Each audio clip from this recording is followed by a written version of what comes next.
आज पाहतो 12 फेब्रुवारीला कृषी उत्पन्न बाजार समिती जालना मध्ये जे रेट चालू आहे, उच्चतम दर्जाची तूर 82-83 पर्यंत विकलेली आहे. अवरेज माल 77-78 पर्यंत विकू लागलेले. चना पाहिला तर 5200-5250 पर्यंत आहे.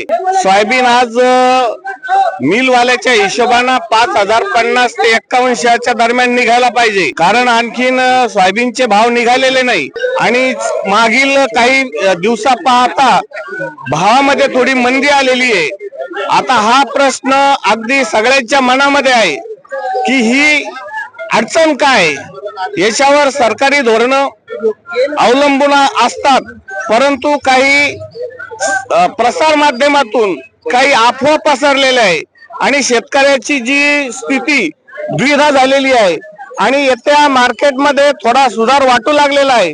काय होईल हा सगळं काळच सांगेल, कारण धोरणानुसार इथलं चालतं आणि सोशल मीडिया आणि प्रसार माध्यम काही बातम्यामुळे आणखीन भावामध्ये बदल होतो. येता काळ हा शेतकऱ्यासाठी चांगला होता, पण भाव बदलले आणि शेतकऱ्याची जे आशा होती ही थोडी निराशा झालेली आहे. योग करो, चांगले विचार येऊ आणि भविष्यामध्ये शेतकऱ्याच्या हातात 2 पैसे पडतील अशी भावामध्ये वृद्धी हो, हीच विनंती आहे.